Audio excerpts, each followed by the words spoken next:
Welcome to Indiana Sports Beat Radio, brought to you by the Hard Truth Distilling Company in Brown County, Indiana. So for the thousands in attendance and the millions watching around the world, it's time! 3 on the way. Oh! It went in! It went in! And Indiana wins the ball game! Know your role and shut your mouth, you jabroni! Flow game for the win! Ayla's gone. Goodbye. Touchdown, Indy. Woo! IU. America. They got a football team now. Pretty simple. I win. Google me. You know that I'm the cream of the crop. Now, from the Hard Truth Studios, here's Jim Coyle.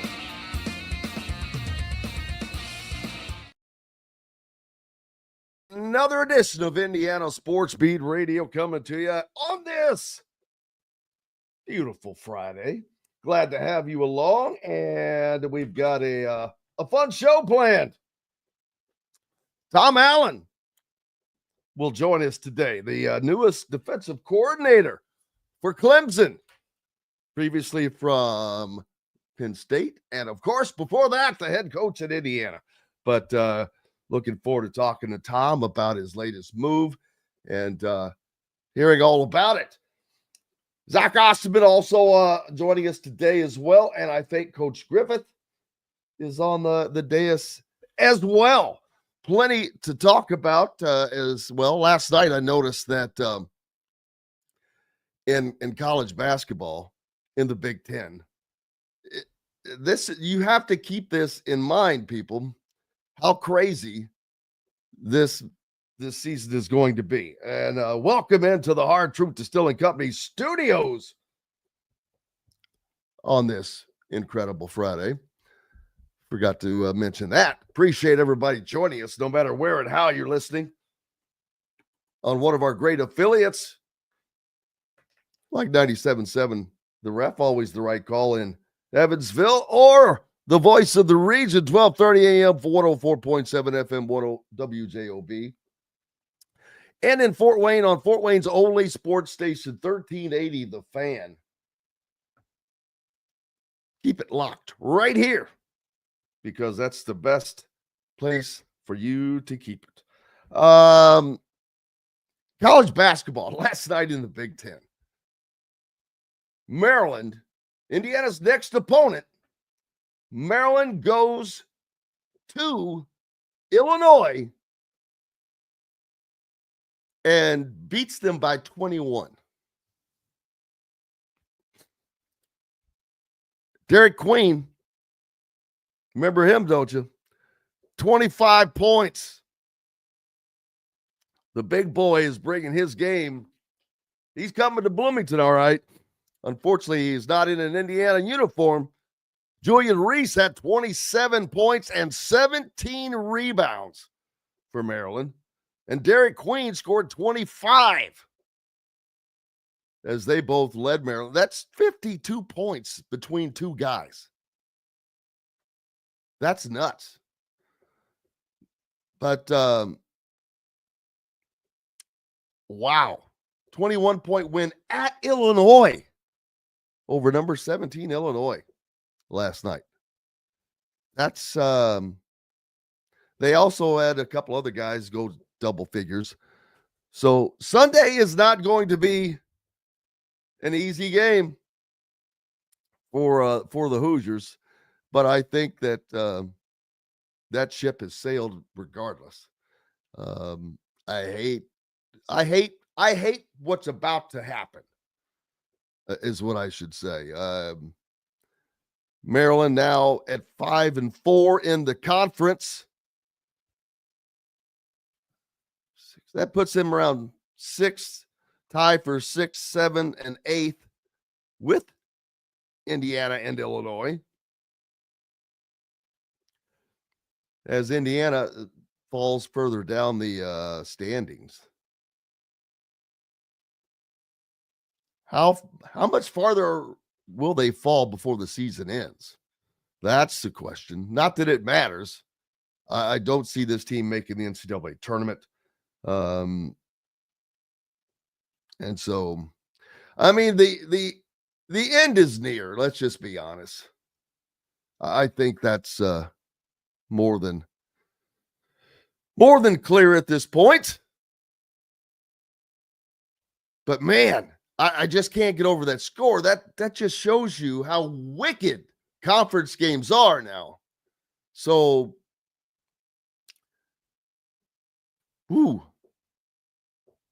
yeah, Maryland is building up a resume. They hadn't been playing all that well, but they seem to be finding their ground. Appreciate everybody hitting us up on the Andy Moore Honda hotline as well. A lot of hellos. Tyrone, you should have saved that one. Where did I just lost it? There we go. Yeah. He threw up the old LEO.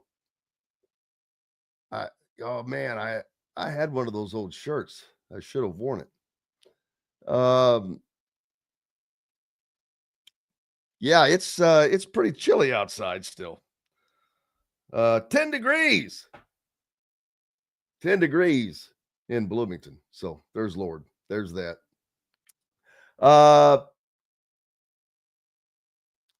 Hope everybody is Brian, you're down there at the Ugly Grouper. Illinois has some tough games ahead. They have this weird game at Duke, according to Russell, in late February. Yeah, that is a little odd. Most Big Ten teams don't mix in out of conference games once they get back into conference play there in December. You're right about that, Roswell. There are no easy games. They are few and far between right now, but that can be said for a lot of teams without question. It's conference play is wicked. It's like you never know when the snake is going to jump out and bite you. And that Maryland-Illinois game is a perfect example. Illinois is not going to challenge for the Big Ten championship.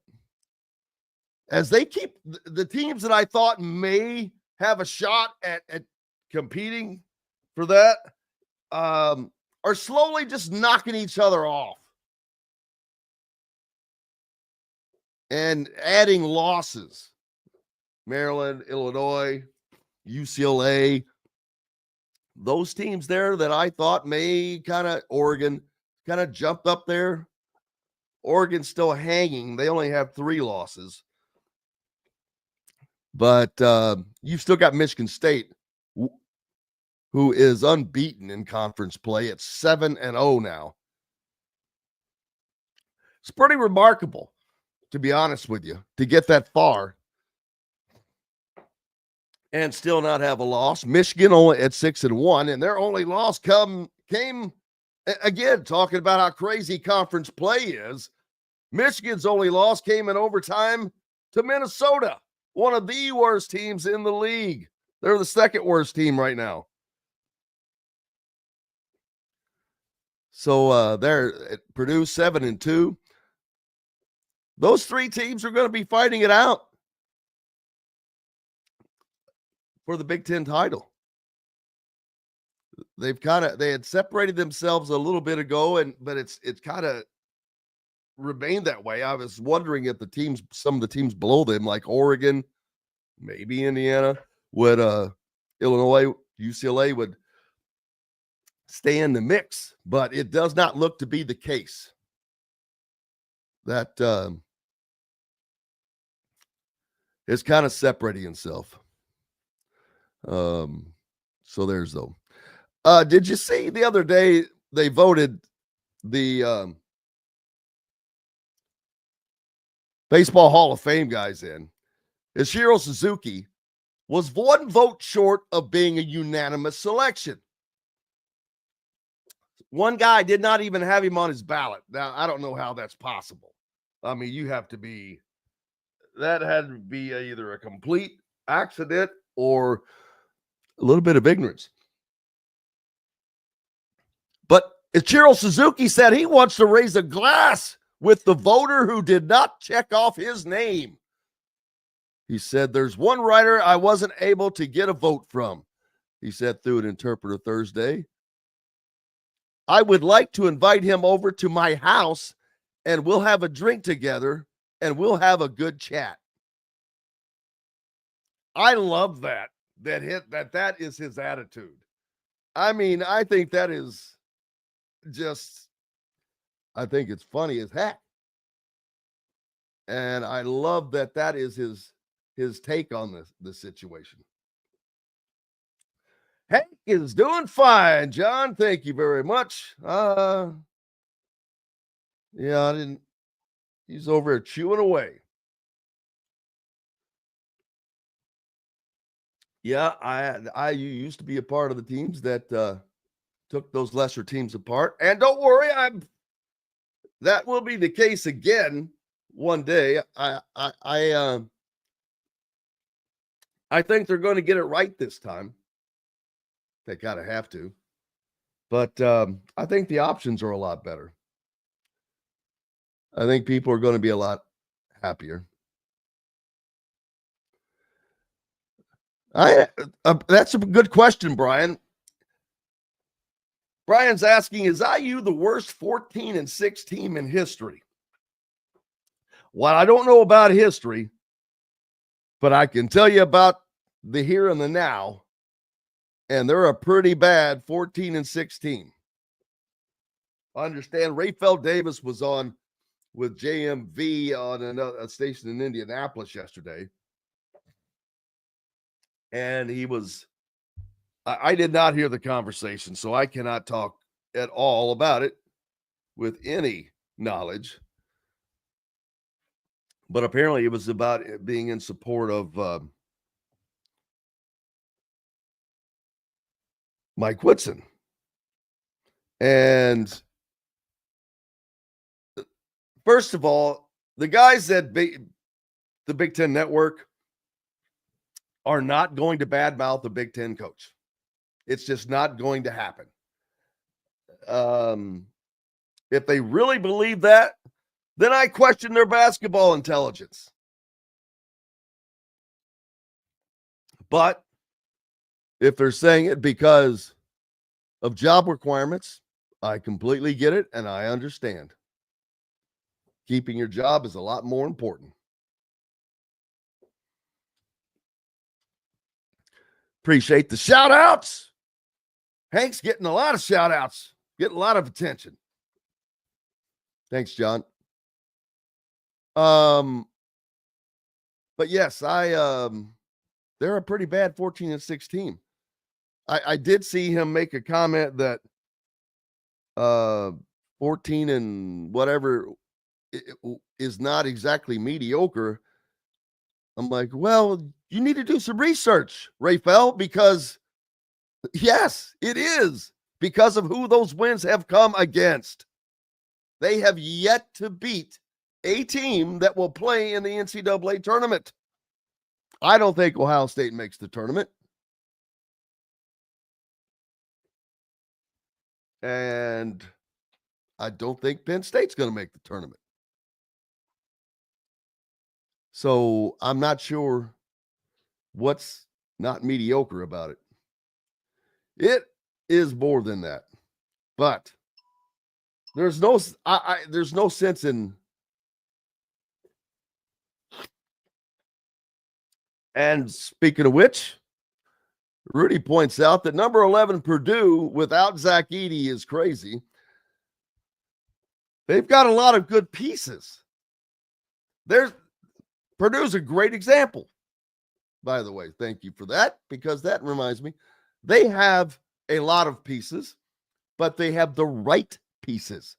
They have the right pieces and parts that go to what they need to do and what they're trying to accomplish.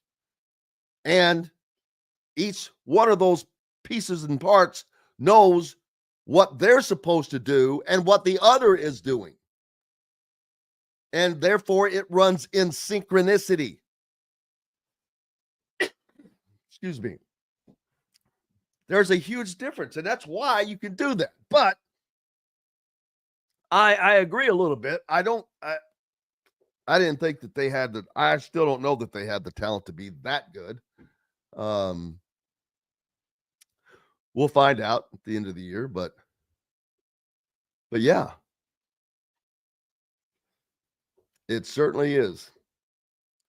John doesn't really care for Brett Underwood, but daggone it, the guy flat out gets it, knows exactly what he needs, and has built a solid culture at Illinois.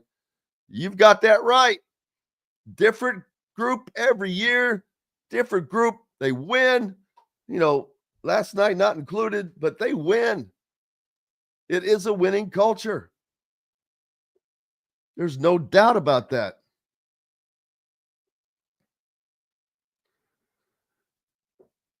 Gritty saying hi to Hank. He's got a lot of toys. Looking forward to Coach Griffith joining us here on the program, and Tom Allen today as well. We've got more coming up at you. We'll take a quick break. Back with more Indiana Sports Beat Radio right after these messages. At Ben Davis Chevrolet and Ben Davis Ford in Auburn, we're your one-stop shop for all of your automotive needs. We have the area's best selection of over 300 vehicles, including new cars, trucks, vans, and SUVs. Plus a huge selection of pre-owned vehicles in stock. And if we don't have what you're looking for, we'll find it for you. We also have top-of-the-line service and parts, plus a collision repair center, and we're competitively priced on everything. For sales, service, collision, parts, and more, we do it all. Come see us today or visit us online at bendavischevrolet.com and bendavisford.com. Enjoy healthy, delicious meals at home without the hassle with the Fresh Fork. Chef-curated, ready-made meals delivered right to your doorstep. Proudly fueling IU athletes and now available to you with a menu that's always fresh and diverse, from hearty proteins to fresh salads. The Fresh Fork empowers you to make better food choices without compromising. Let the Fresh Fork help transform your lifestyle for a healthier way of living today at thefreshforkonline.com. Use promo code RADIO20 and get $20 off of your first order. Country living is just a swing away. It can be hard to find the exact home that fits your family's needs, so there couldn't be a better time to build a new home with Property Shore Construction. Now building exclusively south of Bloomington within the Stonecrest Golf community. Choose from one of the gorgeous Stonecrest Signature Series house plans. We have several lots available with scenic views of the golf course. Contact Amy Rhoda with Revestco Real Estate for additional information. 812-583-0919 or go to mystonecrestliving.com. Ugly Grouper, located on beautiful Anna Maria in Florida, is the place to be, and not just because they have unforgettable meals, including locally sourced seafood. The Ugly Grouper has your favorite craft beers and cocktails, along with live music every day. The Ugly Grouper is family-friendly, able to host private parties, and has the biggest grouper you've ever seen. The Ugly Grouper is the place to be on Anna Maria Island, Florida. Tell them Indiana Sports Beat sent you. Go to theuglygrouper.com for more information. Located on 325 acres in beautiful Brown County, Indiana, Hard Truth Distilling Company is the biggest and the best craft distillery around. While Hard Truth is already known for producing internationally awarded whiskeys and spirits like Hard Truth's sour mash bourbons, sweet mash, and hard road ryes, as well as their cinnamon vodka and the always popular toasted coconut rum. Hard Truth Distillery offers so much more. With a full-service restaurant, ATV, and distillery tours, as well as live music, you can spend an entire day at Hard Truth Distillery while making your entire family or group happy. And that's the Hard Truth. Hard Truth products are available across Indiana, as well as many other states. So no matter where you shop, if they don't carry your favorite Hard Truth product, tell them you want the truth, the Hard Truth. Hard Truth Distilling Company encourages you to enjoy all of their products responsibly and to never drink and drive. Welcome back to the Hard Truth Distilling Company studios. And now joining us, as always, Coach Shannon Griffith from Hoosier Tailgate, too. Don't forget to follow him there. How's your Friday going? It's going deliciously well. Got a little bit of croissants in me this morning as my wife picked up some last night. She was thinking about me being on today, so she wanted me to be prepared. That's very, very, very kind. That's of her right. to do. Yeah, this is the slowest time of the football year, of course. Everything is just kind of completed, but nothing ever stops. There's the portal was ongoing, and for teams that were playing in the postseason, that makes it twice as difficult because you're trying to prepare for what you have in front of you. But recruiting never ends, and that's a time-consuming issue. And there's just all kinds of things that now you got to plan for the next year. You got to start implementing. Well, all right, who's where? What are we doing? This, that, and the other thing. What do we have to improve on? What did we not do well last year? What? There's just so many things. So it's a nonstop revolution. Yeah, there's a process to it all. And the biggest thing is, like I've always said about football, we're like trained rats because we just kind of move in through the year. But right now, the biggest thing for Indiana's football program is their winter workouts that, the coaches will have very limited contact with the kids at this point in time. This is where your strength staff comes in to be the vital part of a program. And most hires, when a new coach is brought in, his first hire is the strength and conditioning coach, because that's one of the most important positions that you have to fill. And because those guys are with your team in some respects more than your coaching staff is. So they're going through their winter workouts right now, getting themselves prepared for everything from a pro day to the start of spring practice. I have not seen any dates as of yet for spring ball, but that in my mindset will probably be sometime starting in March. But yeah, this is a vital, important part of any process or program's success is right now going on in the weight room with the strength staff. Yeah, and so the you mentioned that. I was wondering, I was talking the other day about when the spring game might be, and now that first of all, the fact that I was even talking about that was crazy. Yeah. But I'm wondering, are they going to kind of ramp up the spring game now? That's never been a thing in Indiana because football has never been a thing at Indiana.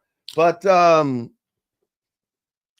think that's something they could start to work on to change as well. Yeah, I think they will make sure the dates this year are good, solid dates. Remember last year, I think there was some misunderstanding and some things got left off the calendar that shouldn't have. And so it kind of made things a little awkward with spring practice. So after being through it for 1 year and Coach Sig knows what, is coming for the spring, I think they will do a great job. Not only that, but coordinating with the marketing and ticket sales office to make sure that they're doing things that are promoting people to get season tickets. I just got something in an email yesterday about, people buying and donating money for dedicated seats in the stadium. So they're already starting to turn the wheels as it pertains to what will happen for spring practice and what can they do to center it around, Little Five and things of that nature. So they have a booming atmosphere come spring practice and spring game, I should say.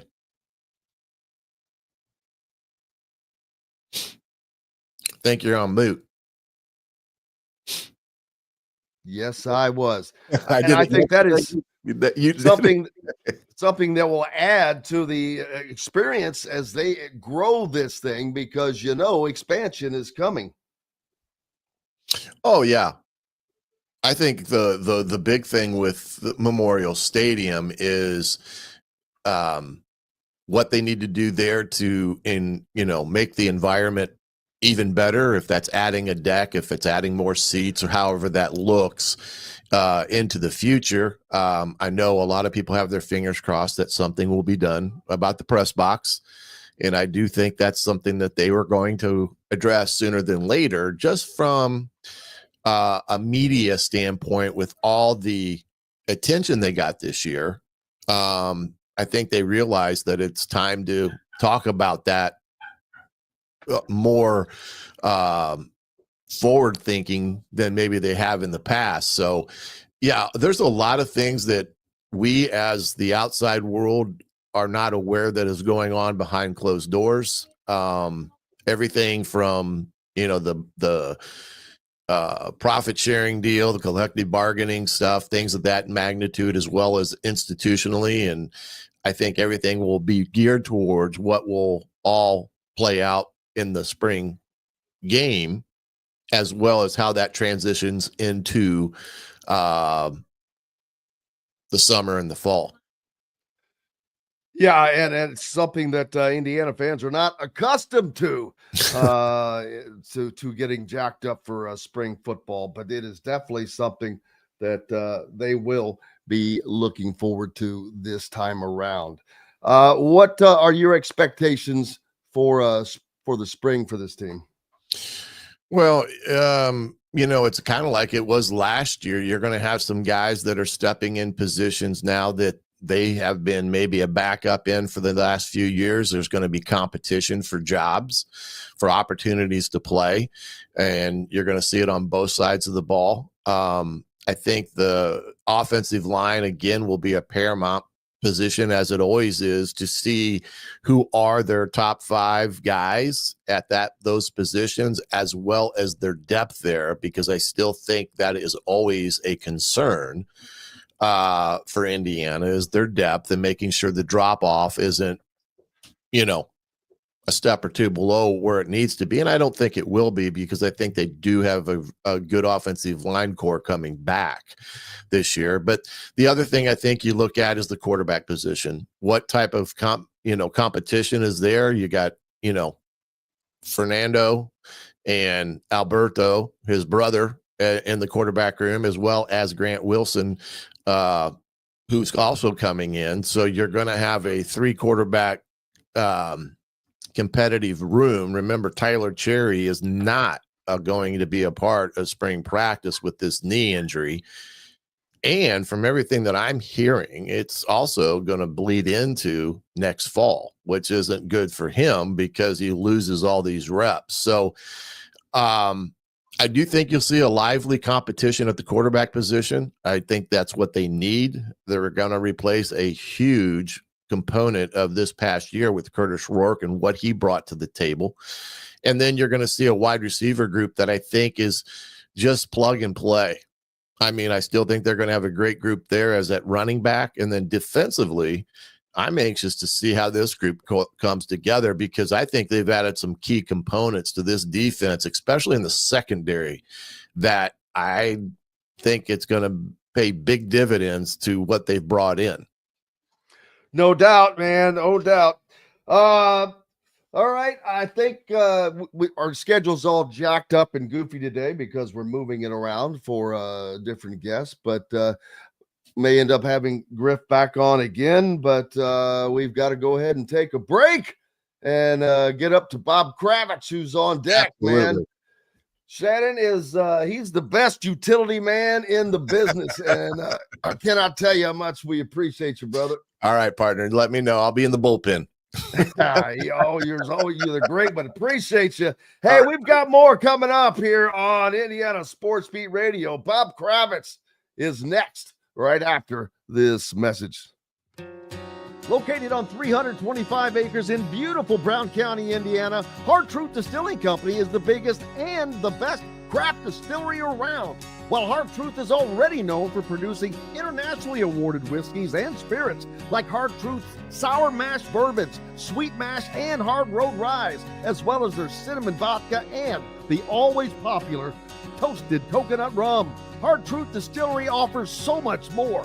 with a full-service restaurant, ATV, and distillery tours, as well as live music. You can spend an entire day at Hard Truth Distillery while making your entire family or group happy. And that's the Hard Truth. Hard Truth products are available across Indiana as well as many other states. So no matter where you shop, if they don't carry your favorite Hard Truth product, tell them you want the truth, the Hard Truth.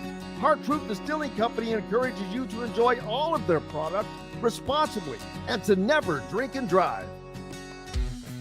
When it comes to apparel and promotions, Freethink has you covered, literally, whether it's 24 or 200 shirts for sports leagues, businesses, or groups. Freethink Apparel and Promotions can also create your very own merchandising store. Freethink Apparel and Promotions did it for Indiana Sports Beat Radio, and they can do it for you. Whether it's screen printing, embroidery, digital printing, promotional products, vehicle wraps, or anything else under the promotional line. See what Freethink Apparel and Promotions can do for you at freethinkapparel.com. Know a team or group needing a fundraiser? Boost Fundraising raises more money faster and offers the most unique and user-friendly online fundraiser in the nation. Your team receives personalized fundraising pages for each team member. Free team-branded promo gifts shipped to each donor. Boost Fundraising does it all. Sports teams, marching bands, charity causes, and community groups. Go to boostfundraising.com and be sure to enter the promo code COYLE, that's C-O-Y-L-E, to receive a discounted fundraiser. If you're looking for a home in the Indianapolis area, you need Cheryl Sizemore from RE/MAX Advanced Realty. Cheryl Sizemore has over 2 decades of experience, and that could be the difference in getting the home you want in today's tough housing market. Reach out to Cheryl Sizemore from RE/MAX Realty at cheryl@indyhomepros.com or 317-701-0838. 317-701-0838. Let Cheryl Sizemore help you find the home you want today. At Ben Davis Chevrolet and Ben Davis Ford in Auburn, we're your one-stop shop for all of your automotive needs. We have the area's best selection of over 300 vehicles, including new cars, trucks, vans, and SUVs. Plus a huge selection of pre-owned vehicles in stock. And if we don't have what you're looking for, we'll find it for you. We also have top-of-the-line service and parts, plus a collision repair center, and we're competitively priced on everything. For sales, service, collision, parts, and more, we do it all. Come see us today or visit us online at bendavischevrolet.com and bendavisford.com. Welcome back to the Hard Truth Distilling Company studios on this Friday. Great to have you along, and great to have Bob Kravitz along as well. Mr. Hockey. We just lost Mr. Baseball, Bob Uecker, one of the great broadcasters of all time. Yes. What a sweet man. I got a chance to run into him several times at spring training down in Arizona, and man, what a great guy. He's everything you would think he would be. He's funny all the time. He seems like just a natural born comedian, man. He had incredible timing, and just a really nice man. Really nice man. He was in that movie, Major League, and just was like outside. Yeah, but it was like he was meant to be an actor. It was like he fit right in. But his lines were nobody could have written more comedic lines than his own lines. He said he wasn't a catcher. He was a chaser. He's funny. He was a funny dude. Something that's not funny though is the state of Indiana basketball, but that's not something that everybody doesn't know. And it's almost to the point to where, okay, let's almost stop. It's a dead horse. Stop beating on it. I see it as that. I see it as just let it run its course. Let it die. It's natural death. It's dying because that's what's happening until the end of the season, and nothing is going to happen until the end of the season. No. And so it is what it is. And I think fans, the expectations, why are your expectations any higher now than they were, previously? And why it's so just chill out, relax, and let it take its course. Because there's no doubt that change is coming. There's no doubt. The only question is who's going to replace him at this point. Yeah. And I don't know who that would be. I mean, a year ago I would have said Dusty May, but who really stands out at this point? Well, does Dusty still stand out? Well, he still stands out. Now, I mean, I don't know what his buyout is. 5. Okay. Well, That's now. It goes to 4 May 1st. Why would a first-year Power 4 conference coach have that low of a buyout? This is his dream job. Bingo. Okay. I'm up for that. Nate Oates at Alabama, his buyout is $18 million right now. 18 mil. Wow. And this is not his first year. Right. Yeah. 4 years or 4 million sounds like, or 5 million, whatever it is, sounds like there's one dream job out there that I want to be prepared to go after. So yeah, hey, you don't have to talk me into it, buddy. Well, and it's going to cost him more to buy out Mike Woodson than it will Dusty May. Oh, that's the truth. That is the truth. And I'm not sure they can afford not to go after Dusty May. Oh no, they've got to go after someone of that ilk. Yes, absolutely, without question. He's out of Michigan. I'd say they were terrible last year, and he's got them fighting for the title right now. Yeah. Their only loss coming to Minnesota, oddly, but that's conference play. I mean, last night, I don't know how in the world Maryland goes to Champaign and just delivered a beatdown of Illinois, and that team is coming to Bloomington on Sunday. I know. They should, they should beat them, but maybe not. I mean, right now Maryland is basically in the same category as IU, middle of the Big Ten. I don't know. Let's. You're right. It's kind of like the cold that I have right now. Just let it work its way through. Just my interest level in them is waning. Oh, but whose is it? Everyone's is, and that's always a problem. But my curiosity, what is it going to be like on February 8th? I think that is the date that Michigan comes to Bloomington. Oh yeah. Oh, Fire Woody is going to be, yeah. It's going to be ugly, and I mean, I don't see Woody just saying, okay, I've had enough of this. I think they're going to have to kick him out, and it just hasn't worked. And when he was hired, I wrote a very lukewarm column for The Athletic back when I had a job, and I just didn't see the transition from NBA to college. It just didn't work for me. And they hired Thad, and they hired all kinds of people to help him navigate, and it never really happened. That was the biggest. That should have been the biggest bad sign. Yes. Among many. Not only were multiple different people. First of all, I've never seen an assistant coach hired by the school. Right. I've also, and then he kept, and that was just to fill in the spot that was left from the one Archie holdover that they did not want here, Tom Ostrom. They right. Him out. But he kept the other two because he didn't know anybody, I guess. Yeah. But because he brought in his old buddies, put them on the payroll to do. Right. It's a bad setup, and the only saving grace for Woody is if you look at his history, his teams have played pretty decently well down the stretch. I think that's fair to say. So, I mean, if they can go on some crazy win streak, but I don't see it. I don't see this being any better than mediocre. Sub-mediocre. And this is a great analogy. Look at Signetti's assistants. He has the best that he could get.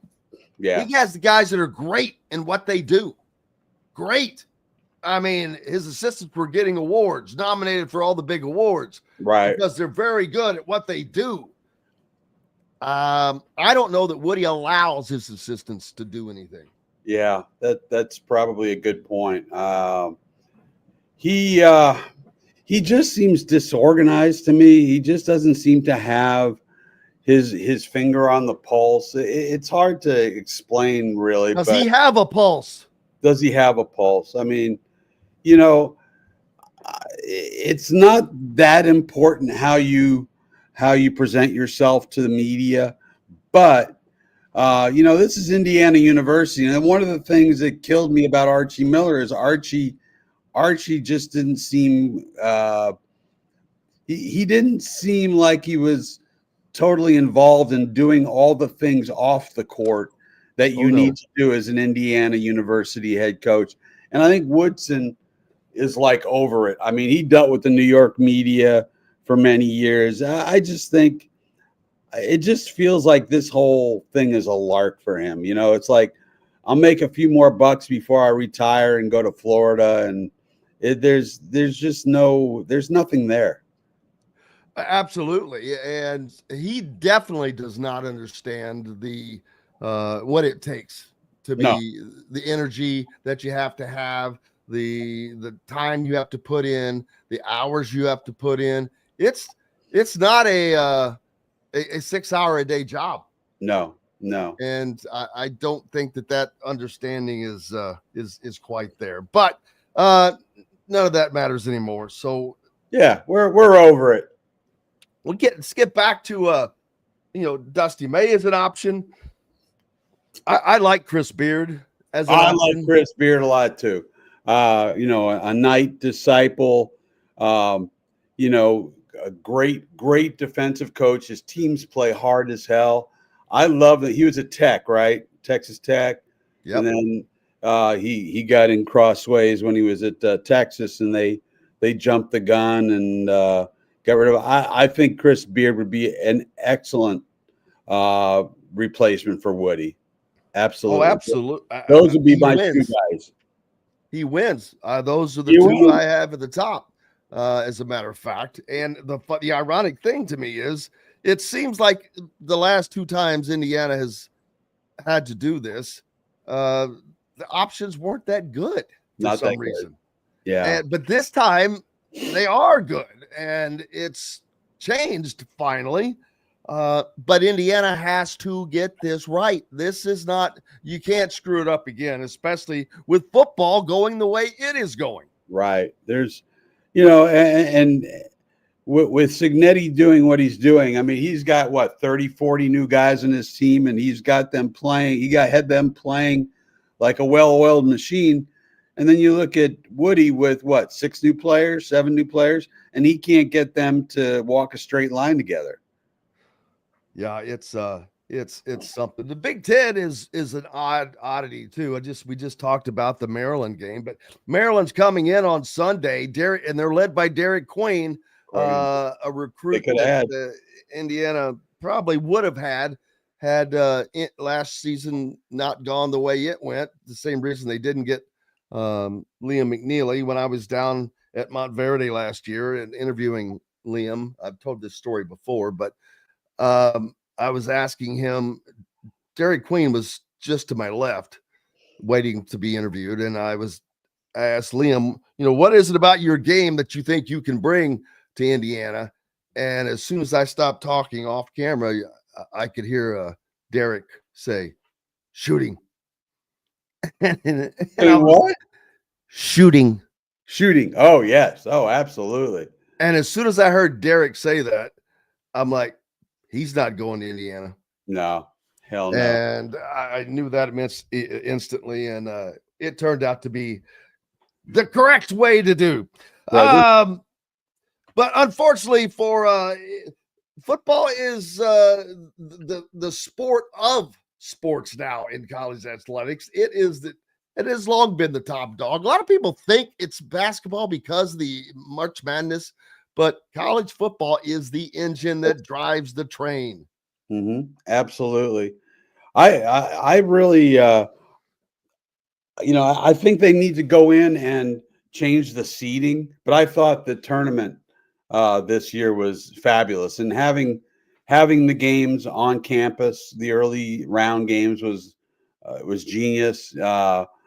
So I mean, I like the way they approached it this year.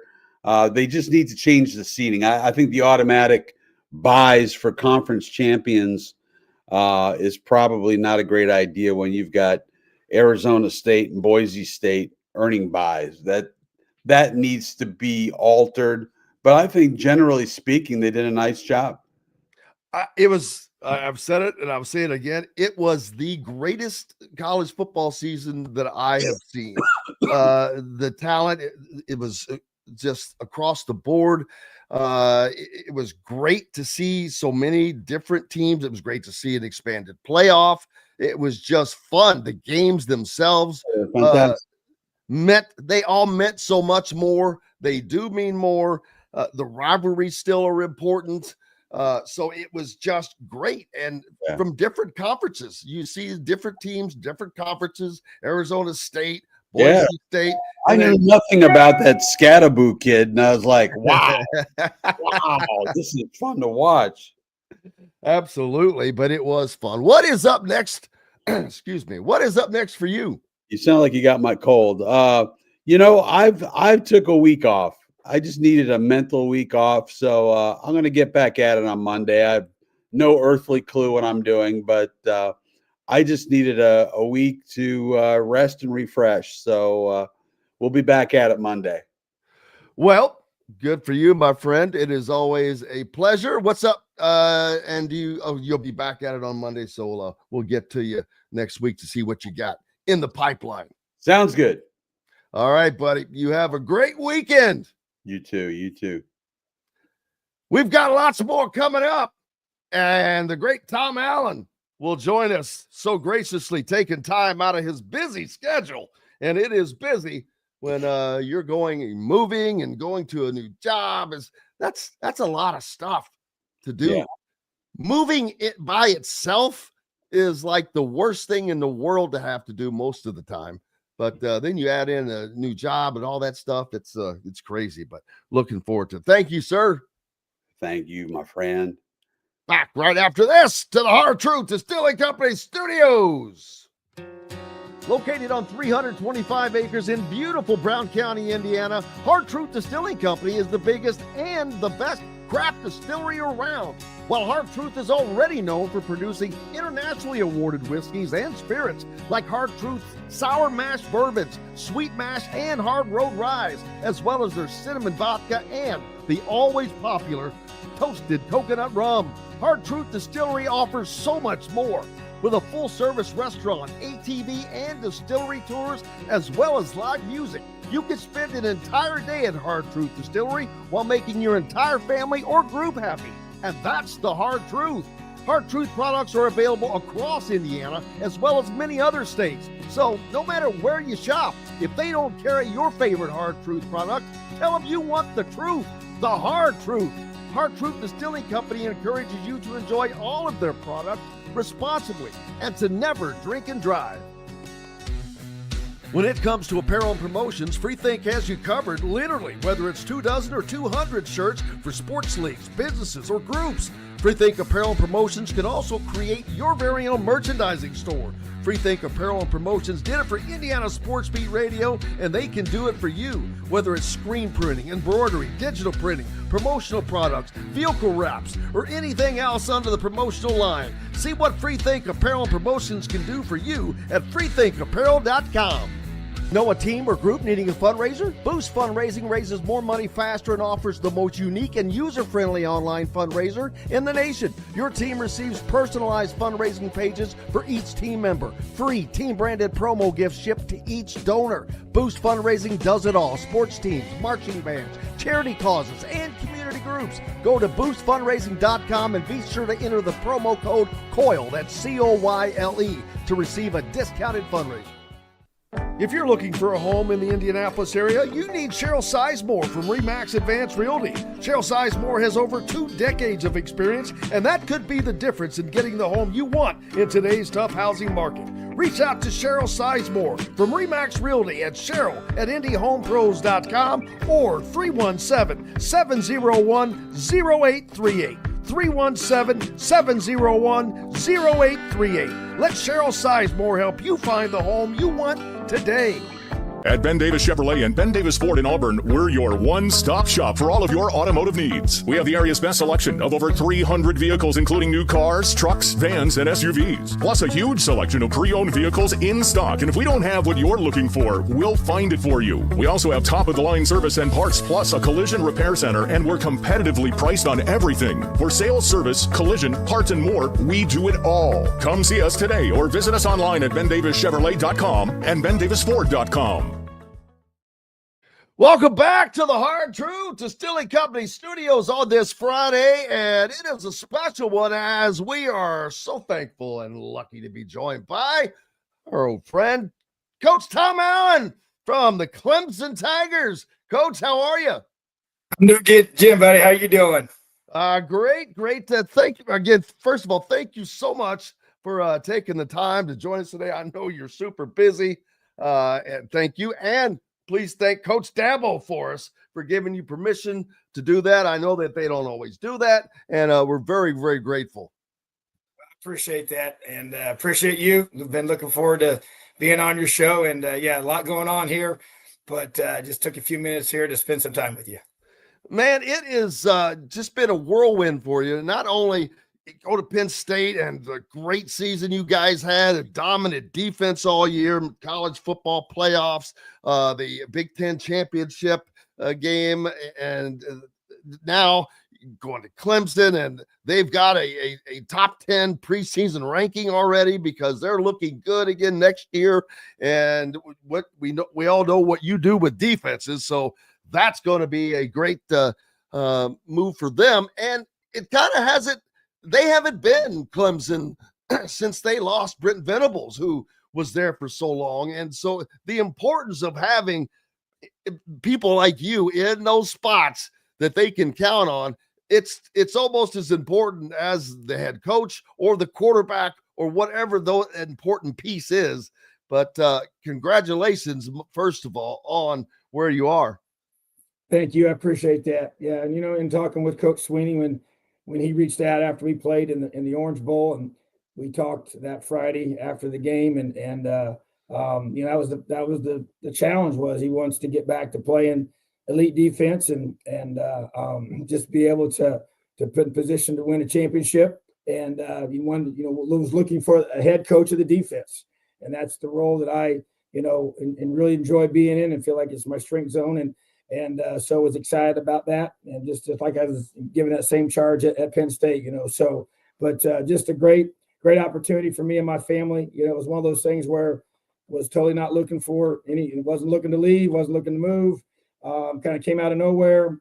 Loved my time at Penn State. Coach Franklin done an amazing job there. We were obviously right on the doorstep playing for national championship, and but kind of a unique component to all this was our family. And how important family is to me, and 2 of our daughters have recently moved to the Carolinas and live down here. Our youngest daughter, Brittany, lives in Greenville, which is about 45 minutes away from campus. And then our older daughter lives in North Carolina, north of Charlotte. So just an unbelievable opportunity. To Thomas, our son, was with me at Penn State. I was able to bring him here with me as well. So I have all 3 of our children, our grandchildren, with us in this same area, still coaching at a very high level and have an opportunity to win a championship. And with my family close by, it was a pretty special opportunity I couldn't pass up.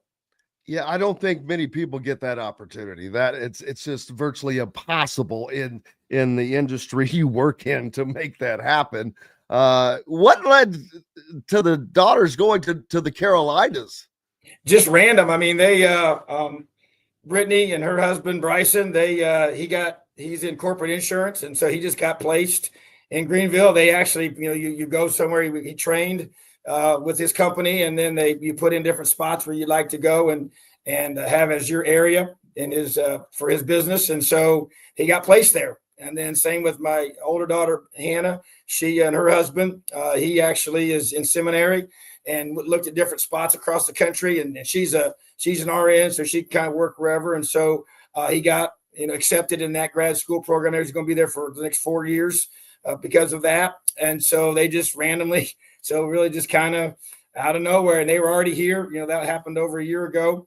And so, so that really wasn't anything planned whatsoever. So and this is one of the few states we've not lived in, so we've been across different places here in my college journey, but had never lived in either North or South Carolina. So just kind of a God thing in that regard, just, one of those that you don't plan yourself. So, but having them here, as you know, and just going to go have dinner with one of them tomorrow night. So just that kind of thing is, as you say, irreplaceable, and life is not promised, and I'm not getting any younger. And so with just the chance to have everybody here, my wife is obviously thrilled. Grandkids are different now. I mean, children are awesome, but then the grandkids, they take it to another level. So just having them all here is going to be really special.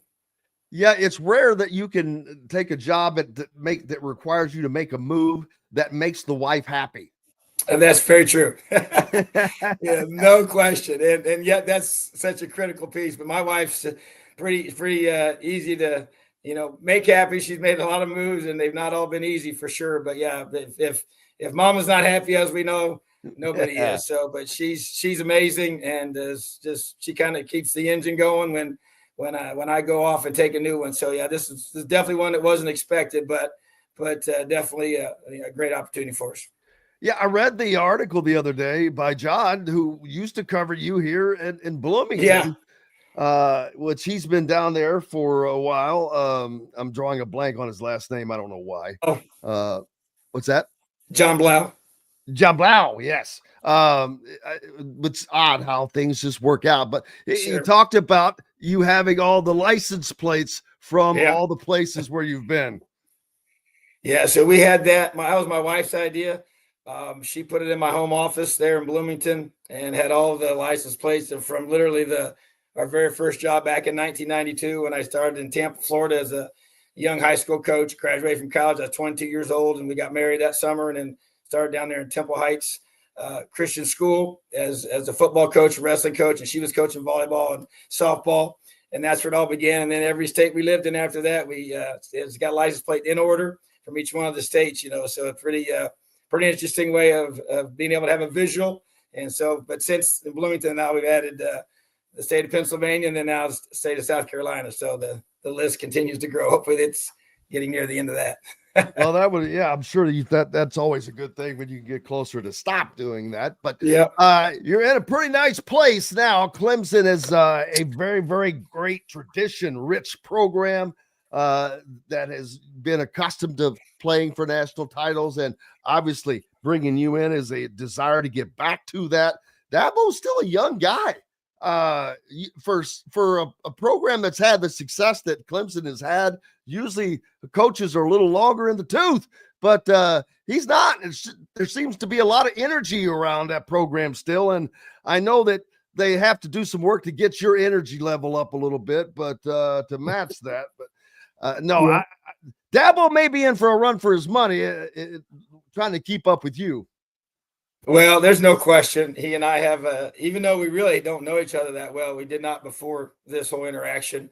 I've talked to him a couple of times, knew who he was, obviously, respected him, followed him, have a lot of similar philosophies and how you build a program, how you build a culture, without question. He and I are actually about the same age. He's actually 1 year older than me, but he's been here for a long, long time and has done an amazing job of building a culture here that is based on faith and family.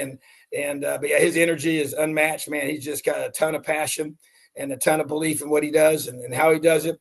and just you could just feel it. First conversation I had over the phone with him about this opportunity, it was just you could just feel, what he believes and what they're doing here, and what he wants to get back to defensively, and just the standard that's been set here, from the past of how they play defense. And so it just felt like that everything was very, very aligned in that regard as well. And that's important too. Obviously my family is important to me, and but you don't just randomly just go someplace. You got to fit with them, culturally and the way he built the program. So just really excited about being able to match up with a head coach that, is an offensive guy, and just kind of wants to bring you in defensively and let you just go. And it was the same way with Coach Franklin. So you like those situations. I had the same thing when I was with several other offensive coaches, which is really the match I've had in most places as defensive coordinator. So they just let you, be the head coach of that side of the football. But man, just, a really strong family person,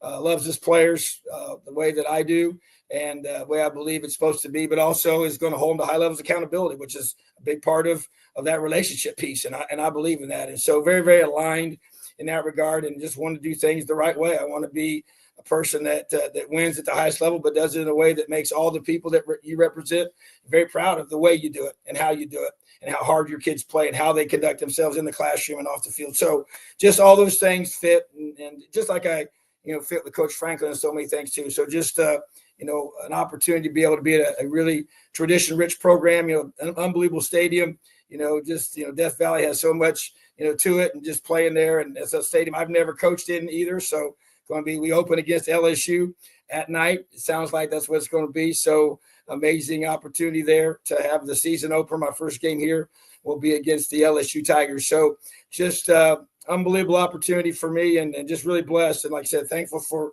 what Coach Franklin did for me and my family. Also thankful for Coach Sweeney, what he's going to open for us too. Well, by a little bit looks of these comments, a lot of people in Bloomington still have a lot of love for you, Coach, and appreciation for what you did in Bloomington and the way you did it, more importantly. So that is always great to see. Trust me, because that's not always the case. Yeah. And it is, but I've never heard anybody say anything negative, and I love that because that is hard to do. Because it's not always that way. Well, I gave my heart to Indiana, and no regrets, man, no regrets.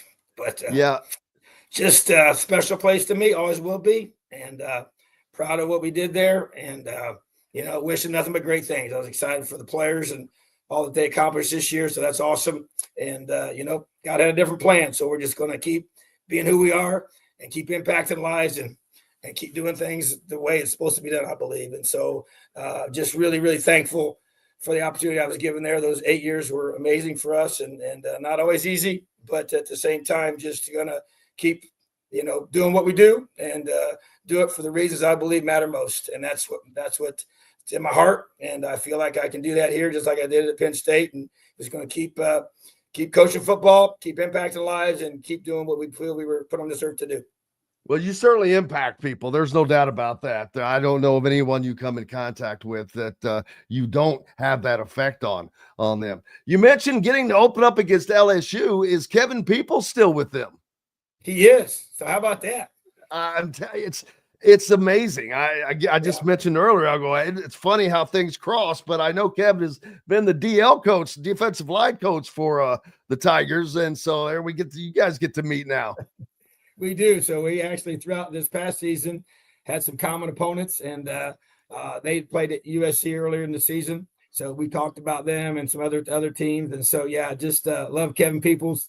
He's amazing, awesome guy. Great coach. Yes, and that's what I love about this profession. Just so many good people that you meet along the way, you work with along the way. And even so, way before Kevin and I worked together at Indiana, I had so many common individuals that I had worked with that had really were close with Peeps and respect him so much. And back to Arkansas State days and guys at Ole Miss that worked with him there. And so just got a chance to meet him through all that, and then got a chance to hire him and work with him. He's just such a amazing person and coach. And so, and now he's, went to Missouri, now he's at LSU. So I love that about the profession. You get so many guys that their paths cross, and and then you get to pick up the phone. And that's one thing I always loved about the convention. You get together and get to see people that you don't get to see very often. And so guys that you may coach with, even for short stints, you develop a relationship with your wives, they get to be close and build those bonds, So yeah, it's a small world for sure, but yeah, we get a chance to face off against each other and try and see who can be the better team. And you've also supplied basically the entire staff at Alabama, top down.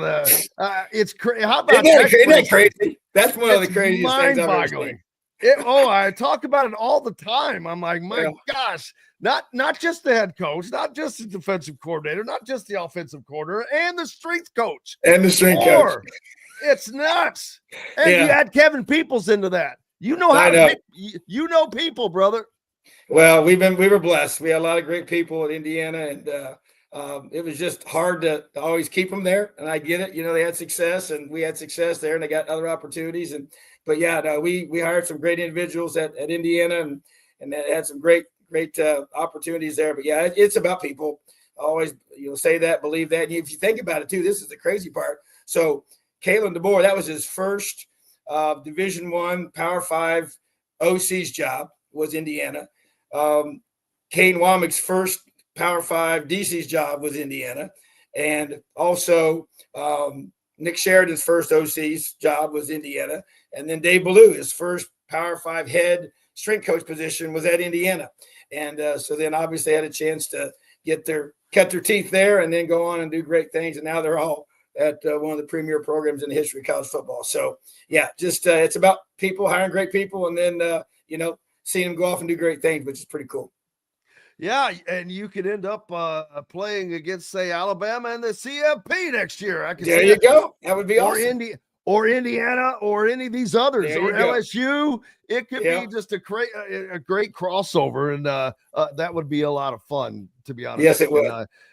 Enjoy that immensely. But you're going to have a great season regardless, because Clemson is already highly thought of for next year after having fallen off. But because of additions like yourself, and Dabo did something he's never done. He went to the transfer portal.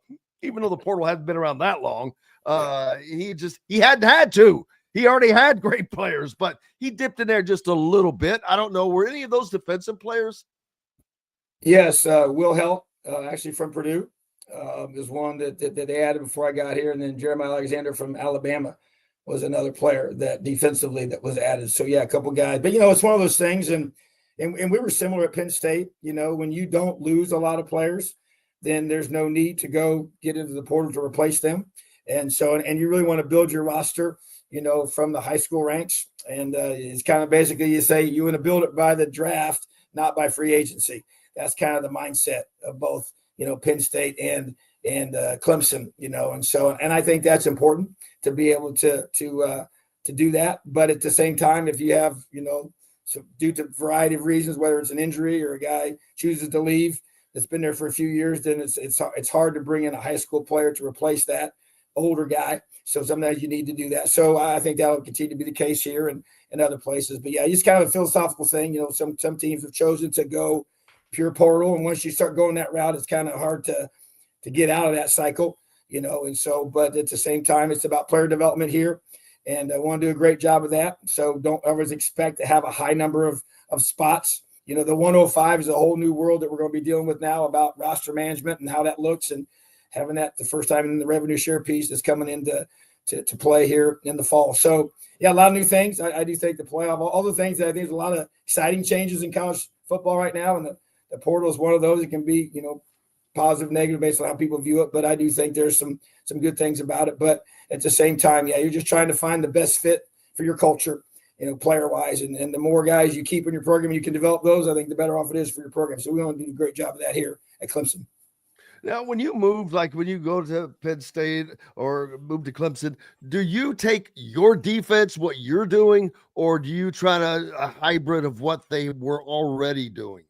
It really depends, and I've done it different ways, different moves. To be quite honest with you, it really depends on the success they've been having. If I've gone certain places where they're not playing to the standard, then more change will probably be demanded. I went to Penn State and didn't make it a lot of changes in certain areas because they were playing at a high level, and the players already knew all that. So we kept a lot of terminology the same. I adapted more to them than them adapting to me. And so on purpose, just because we felt like, those guys were recruited there for that purpose and for those positions and scheme and different things. So I think that's part of it. But the biggest thing is probably, what's best for that team in that moment, based on the roster. So like right now I'm going through and watching every single game at Clemson from start to finish of the season and to evaluate our players and get a feel for the conference that I now play in. And then went through and met with every single player like I always do when I go someplace new. And so just trying to get to know the guy so I can get the pieces in the right spots. So it's still an ongoing process. So to answer your question, it really depends, based on, how they've been doing and how their roster matches what you do. And obviously when you have you're going to have some alignment. Like I'm a 4-down guy. So that's, going to Penn State and Clemson, that's what the head coach wanted, and that's who we are. And that's a philosophical, whether you're a 3-4 or a 4-down. And so you don't want to usually change those things. That's a massive change. And so those things pretty much stay the same, but how you build it will, vary based on the success that they've had, I think, and what those guys do best and what's better and best for you moving forward. Because at the end of the day, it's not what I know. It's not what, it's what the players, what they know and can do and what they can actually, what their strengths are. And a lot of times it's what you inherit as far as the talent, because you cannot put a square peg in a round hole. That's right. Yeah. You got to match. Like I said, the biggest thing is you got to match to your players, to the current roster that's there. And, you're not, it's not like the NFL. Guys aren't just traded in and out, as efficiently as they are there. So you got to get your system has to match the strengths of your current players. And that's what we're going to do here. And now in the ACC, you've never coached in the ACC before, had you? No, I have not. I've coached against the ACC, but never in the ACC. So yeah, been in the SEC, been in the Big Ten, now the ACC. You've covered the big three, man. You've got the big three covered there. Yeah, that's crazy. There's only 4 power conferences left now. I know. That's even I can't fathom that. That's how about the changes? It's hard to get used to. A lot of people talk about it, not necessarily with football, more probably with basketball, but the players being paid now. Do you see any effect of that on players, on their desire to play, on their willingness to play hard or practice hard, do the things that you have to do? I haven't seen it in regards to practicing and playing hard. Man, I thought our players at Penn State, man, they practiced super hard, man. They trained hard, they played hard. I expect the same thing here, just watching the workouts already and everything. So I don't think it affects that. I just think it affects decision-making, where they choose to go, why they choose to go there. I think that's definitely had an immediate impact.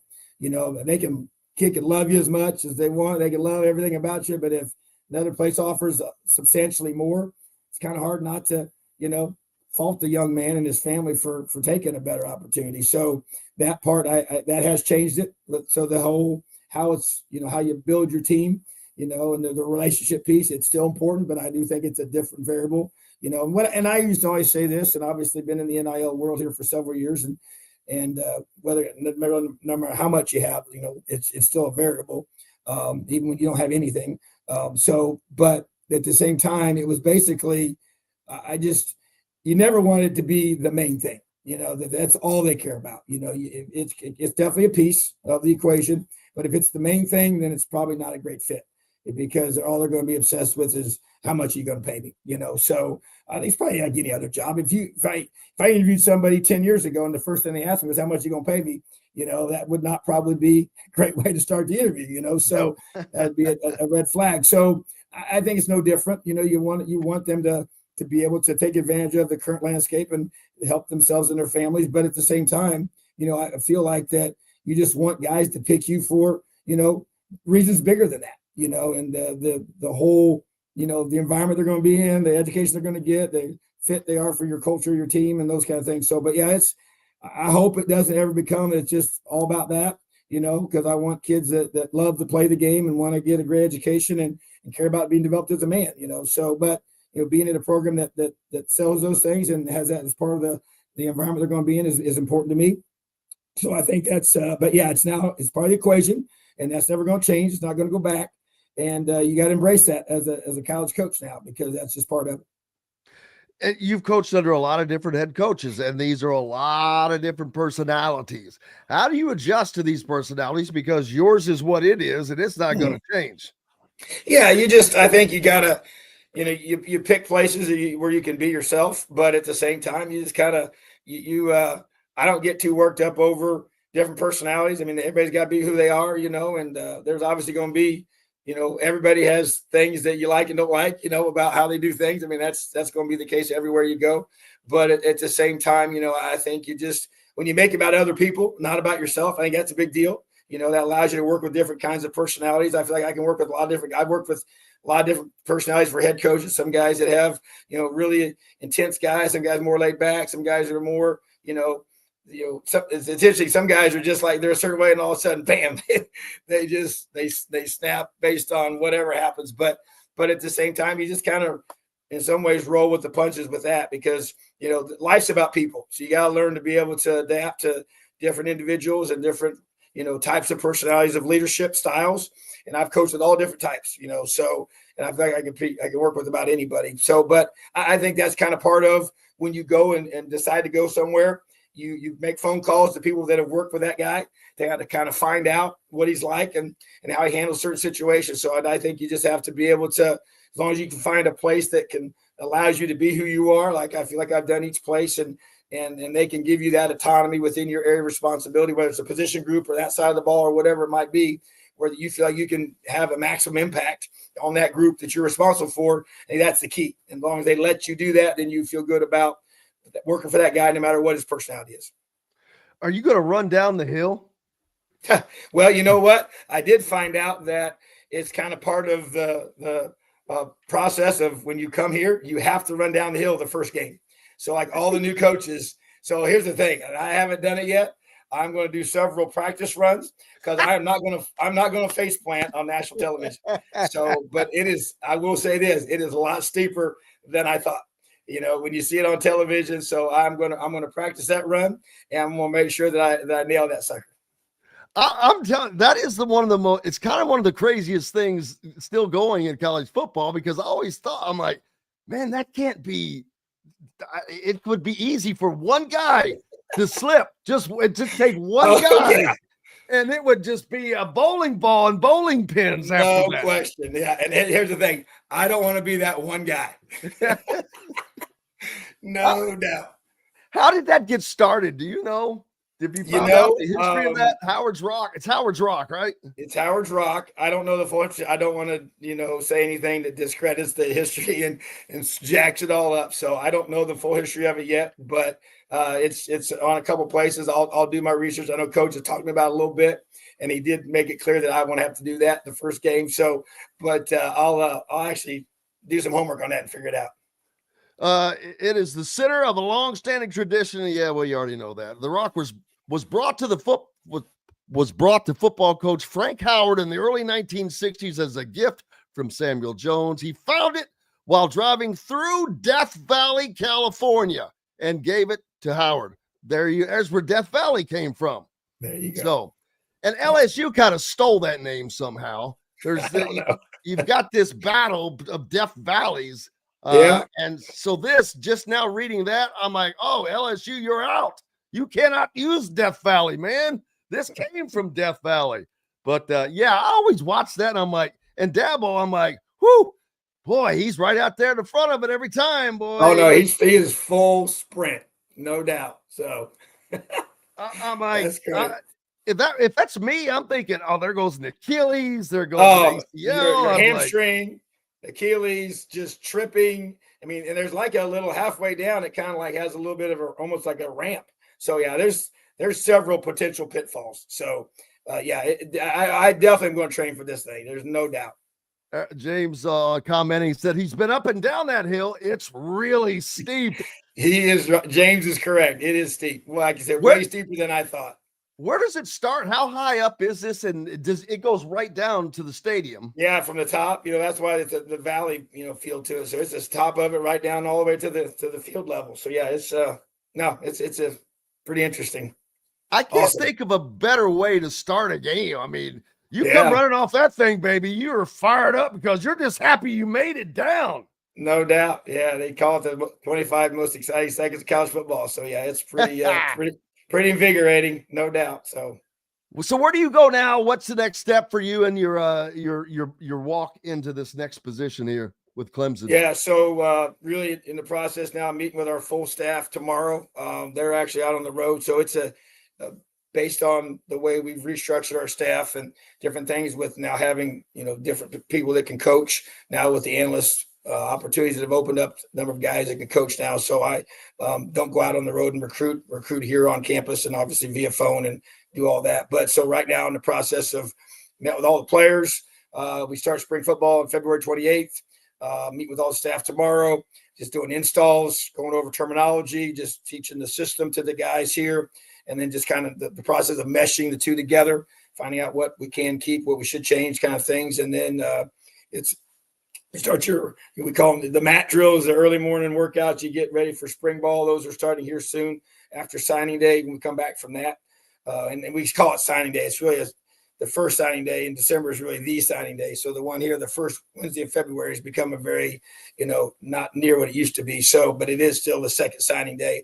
And then we'll have that as kind of a mark of when the recruiting period goes dead, and then you can't be out on the road. So then we'll all be together here and getting our guys ready for spring football. So really the next phase is finish up recruiting here this next week and then getting ready for spring football. So and then start doing the installs with the players and going to all those meetings and getting the guys ready. So it was an exciting time, get a chance to really, I'm trying to learn everybody's name.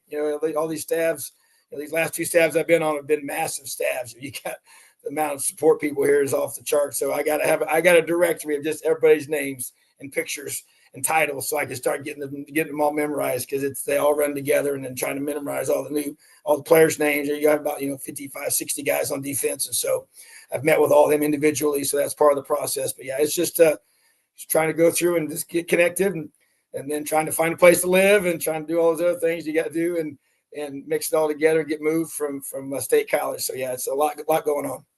I would imagine Mrs. Allen is in charge of house hunting. Well, this is crazy. So I'm going to make it a little confession here. So most people would not know this, but I have picked out every house we've ever bought. And now here's what we do though. I have her give me because I'm kind of picky.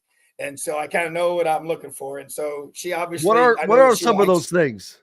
Well, I just, I'm real big on, when you drive up to the house, just the curb, what it look, how it presents, curb just kind of have just an eye for that, and just I know what I want out of that, and just the entrance and the different things, and all the way back, it doesn't really matter, And now I will say this, and my family knows me well, I am not a fix-it guy at all. So matter of fact, I'm usually a break-it guy, So basically, I bought newer homes. I don't care where we've lived when we were young, just because I was not going to be remodeling, anything, something breaks. So we bought newer places, even if they were small, one bed, 2, 3 bedroom, whatever, 1-car garage right in the very beginning, but newer homes, just because I didn't want to have a bunch of maintenance, So anyways, that's criteria number one. Now there are some lakes around here, so we're going to try and look at some of those options too, but just try to find, a place. Just had that suggestion. There you go.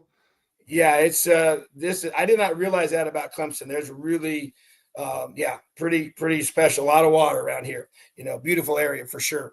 And so, but anyway, just trying to find the right look and different areas. I like to have some areas down. I want to have a place to have the players over, so I can spend time with the players and get connected with them. Have a place to play basketball for them, because they love doing that. Just a place to be able to have some game time with them and just be able to have them over and spend time with them. So that's important to me. So, but she's part of it, obviously. And she always gives me the ones that she likes. And then I kind of go through and because usually I'm physically there and she's not yet. And she was always handling things back at the house and getting the house packed up. And we're very efficient in regards to be able to handle. We don't have a lot of fluff, so when you move, you kind of get rid of all the stuff that you put in storage forever. And if you say, hey, we moved this 3 times and it still hadn't gotten out of the box yet, time to get rid of it, so that's what moving does for you. But at the same time, we got to do that. But yeah, my wife she's awesome. She's amazing. She's very flexible with all that. But yeah, I'll be the one that probably makes the final decision on the house. Do you remember Ronan O'Connell? A name Ronan O'Connell? There's a message I'm not reading correctly, so I'll just skip over that. But sorry about that. Well, so you're the house picker. That's amazing that you have the time to do all that. Well, like I said, I don't have a ton of time for that, but I kind of know what I like. Like, I don't have to see a bunch of them. Like, I'll walk in there, I'm like, this is it, So, and I will say this in a funny way. So my wife she's a penny pincher now. So I always try to say, if it was up to you, we'd be living in a little bit different place, So I'm like, hey, I'm good that I like that you cost effective, and she doesn't like me to call her cheap, so that she's not cheap, but that's probably sometimes what I've called her. But I said, hey, we're going to be able to do a good job with, find a nice place. And so, anyways, I'll know when I see it, I'll know what it is. So it's kind of like it in football, like whatever it is. When I see it, I know what it is. I know what I like. We'll get it. Well, man, we certainly like you and know it is great when we get the chance to talk to you. I know that that probably won't be for a while again, but I cannot thank you enough, Tom, for taking the time to do this. And everyone's wishing you the best of luck. And hopefully we'll see you at the end of this football season somewhere along the line. That'd be awesome, buddy. Appreciate you so much, Jim. Thanks for having me on the show. Have an awesome day. Thanks you, Tom Allen, DC defensive coordinator for Clemson University. We've got more coming up here on Indiana Sports Beat Radio. Zach Osterman joins us next. We're back with it and more right after this break. Located on 325 acres in beautiful Brown County, Indiana, Hard Truth Distilling Company is the biggest and the best craft distillery around. While Hard Truth is already known for producing internationally awarded whiskeys and spirits like Hard Truth's sour mash bourbons, sweet mash, and hard road ryes, as well as their cinnamon vodka and the always popular toasted coconut rum. Hard Truth Distillery offers so much more. With a full-service restaurant, ATV, and distillery tours, as well as live music, you can spend an entire day at Hard Truth Distillery while making your entire family or group happy. And that's the Hard Truth. Hard Truth products are available across Indiana, as well as many other states. So no matter where you shop, if they don't carry your favorite Hard Truth product, tell them you want the truth, the Hard Truth. Hard Truth Distilling Company encourages you to enjoy all of their products responsibly and to never drink and drive. Country living is just a swing away. It can be hard to find the exact home that fits your family's needs, so there couldn't be a better time to build a new home with Property Shore Construction. Now building exclusively south of Bloomington within the Stonecrest Golf community. Choose from one of the gorgeous Stonecrest Signature Series house plans. We have several lots available with scenic views of the golf course. Contact Amy Rhoda with Revesco Real Estate for additional information. 812-583-0919 or go to mystonecrestliving.com. Hoosier Hanks East, located on College Ball Road in front of Kroger in Bloomington, is everything you could want. Great food like their custom pizzas, wings, wraps, unbeatable daily drink specials, live music on Fridays, and Hoosier Hanks East is home to Inside Indiana Football and Inside Indiana Basketball coaches shows hosted by Don Fisher. Be on the lookout for Hoosier Hanks ticket giveaways to Indiana and Colts games on social media. Stop by and meet Hoosier Hank at Hoosier Hanks East on College Ball Road in Bloomington. Whether it's a night out with the family, after work with colleagues, or catching the game with friends, Bubba's 33 is the place for you. Bubba's 33 offers a mouthwatering menu of selections that are all made from scratch every day. The portions are big, but the prices are small. And with over 50 big screen TVs, you'll never miss the big game. Bubba's 33, pizza, burgers, beer. Ugly Grouper, located on beautiful Anna Marie in Florida, is the place to be, and not just because they have unforgettable meals, including locally sourced seafood. The Ugly Grouper has your favorite craft beers and cocktails, along with live music every day. The Ugly Grouper is family-friendly, able to host private parties, and has the biggest grouper you've ever seen. The Ugly Grouper is the place to be on Anna Marie Island, Florida. Tell them Indiana Sports Beat sent you. Go to theuglygrouper.com for more information.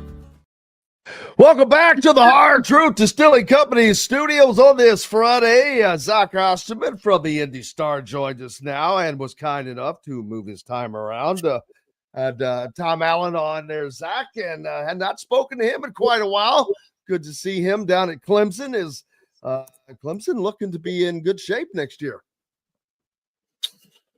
Yeah, I mean, obviously ended the season better than I think people expected. That Georgia game early in the year probably gave, probably didn't fill people with confidence, but to rally and win the SEC the way they did, make the play, or not the SEC, the ACC, and make the playoff. I mean, I thought, really, kind of spoke well of maybe Dabo Sweeney getting that thing back in a certain direction. And we'll see how he kind of keeps it going.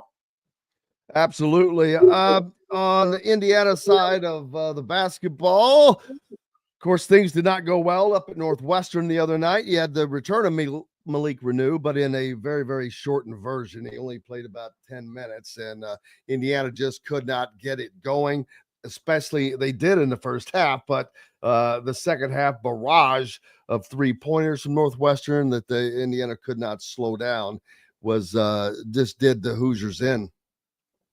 Yeah, I mean, I think the disappointment, if you are Indiana, is, it felt like Indiana had some control in that game. It felt like Indiana, I mean, you and I have both been at games, wins for Indiana, losses for Indiana, where, maybe one side is surging, one side has a good 5 minutes, but you don't ever feel like, the other team kind of loses control of the game. Indiana was in control of that game. They were defending really well.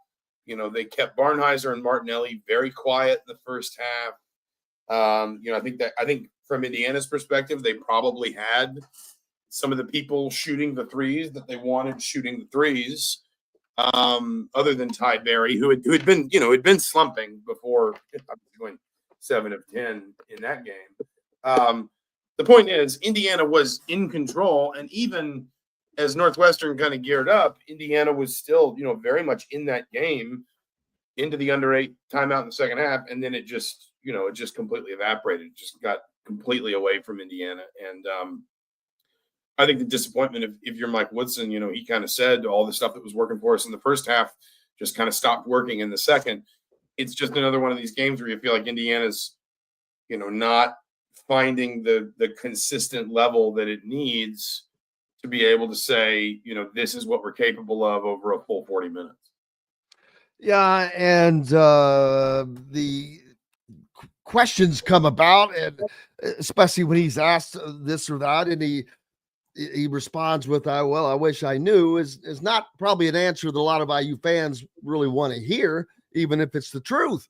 But by this time of the season, you would think and hope that there is a lot or more knowledge of why things aren't working or what is working and why that is happening, and or whatever the case. But there still seems to be not a grasp on the team. No, I mean, I don't think it's unfair. I don't think it's unreasonable if you're an Indiana fan to maybe just, question whether or not this is what Indiana is. I mean, we're 20 games into the season. Maryland on Sunday will mark the halfway point in the Big Ten calendar for Indiana. There's been some good, undoubtedly. The win at Penn State, the win at Ohio State gets better when Ohio State turns around and wins, pretty impressively at Purdue. And, Ohio State's kind of a team that has had, some of the variants go against them. I mean, they lose by 1 in overtime to Pitt. They lose by 2 at home to Oregon. They lose by 2 on the road at Wisconsin. They lose by 1 at home in overtime to Indiana. So you felt like, okay, maybe that's this team kind of standing itself up. It got the wake-up call of Iowa and Illinois, and now it's moving in the right direction. But instead it just sort of feels like like all progress is eventually just followed by regression. And that's, I don't think it's unfair of an Indiana fan to maybe look at this team and just wonder, is this just kind of what it's going to be, I guess? Is this just what this team is going to be all year long? And if the answer is yes, then this team's probably not, going to reach the ambitions that it set for itself in the preseason. Yeah, there's that's starting to look more and more like a reality. And then you have Maryland. You want to talk about a shocker? Not that there aren't always shockers in conference play. There are, but to see Maryland go to Illinois and just dog whip them by 20 was not on my bingo card.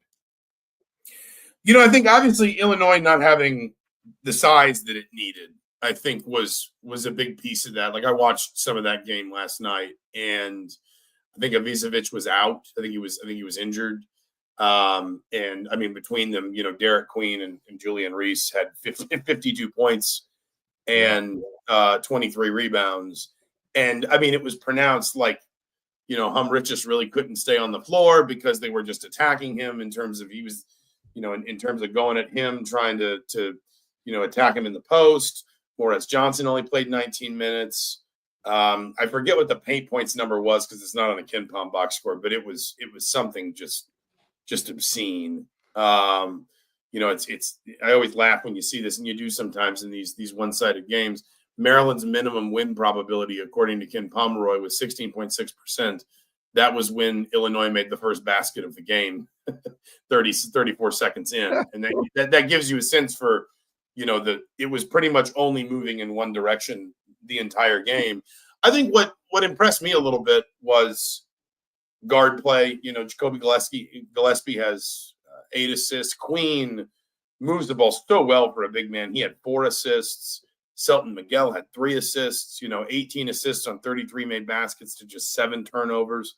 Didn't make a lot of threes, didn't take a lot of threes, didn't have to. I mean, it was maybe a little bit reminiscent for Indiana fans of a couple years ago when Indiana went over to Illinois and Trace Jackson Davis just kind of dominated Illinois, and they didn't it was the same sort of thing. They did not have a player. I think they tried with Dane Danger, but they just didn't have a player that could match up with what Indiana was bringing in the post. And so Indiana didn't need to shoot a lot of threes, didn't need to shoot a lot of jumpers. They just hammered the ball at the rim, and Illinois couldn't stop them. That is probably about as impressive as I've seen Maryland look, and they've got some nice wins. The Villanova wins gotten better as the year's gone on. They pummeled Ohio State early in the year, pummeled UCLA, beat Nebraska at home. But I mean, that's if I'm not mistaken, that's their first win away from home. And for it to be such an emphatic win over a pretty good team, maybe it changes your perceptions of Maryland a little bit. But on the other hand, I think that's the kind of game that if you want to talk about maybe from a Maryland perspective, now they've got to go to Assembly Hall. I don't even know if they're going home, because they play Illinois Thursday night. I guess they could fly home, but they'd be back on a plane Saturday morning. So I wouldn't be shocked if they just, maybe hop over to Indianapolis for a night and then down to Bloomington. We'll see. Might be a little road weary.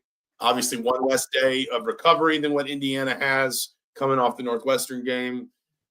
I mean, this is kind of a classic letdown spot, I guess, is my point with Maryland, and it will be interesting to see. It will be interesting to see what they bring on Sunday. Yeah, and it's basically this thing come down to the guard play for Indiana has been so hit and miss. Rice has been the most consistent of that group, but Kanan Carlisle has really not produced like expected. Trey Galloway has been up and down. Anthony Leal has not been able to contribute much.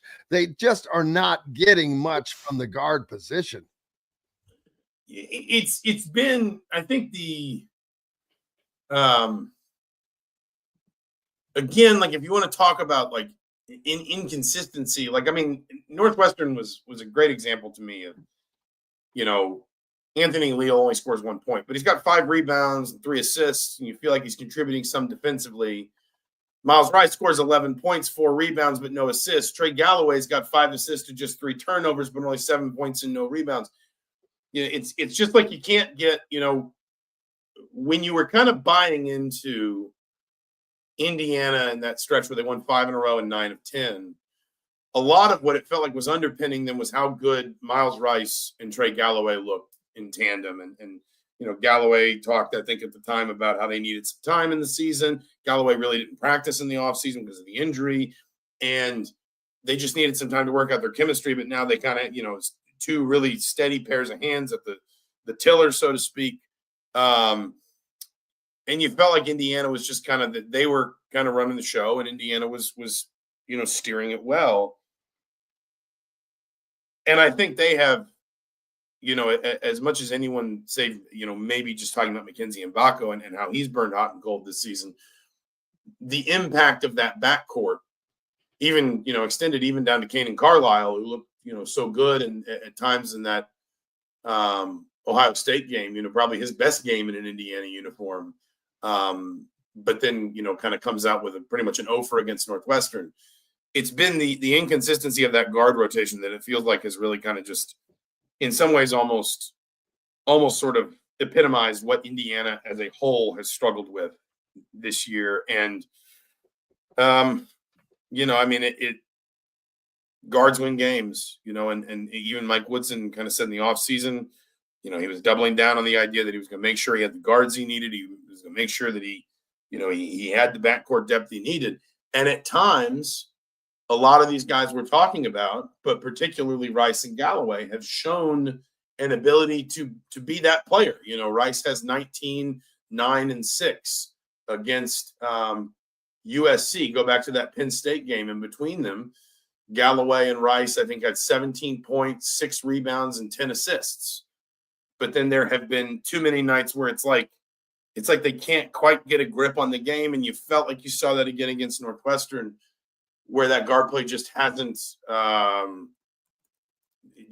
been consistent enough, basically.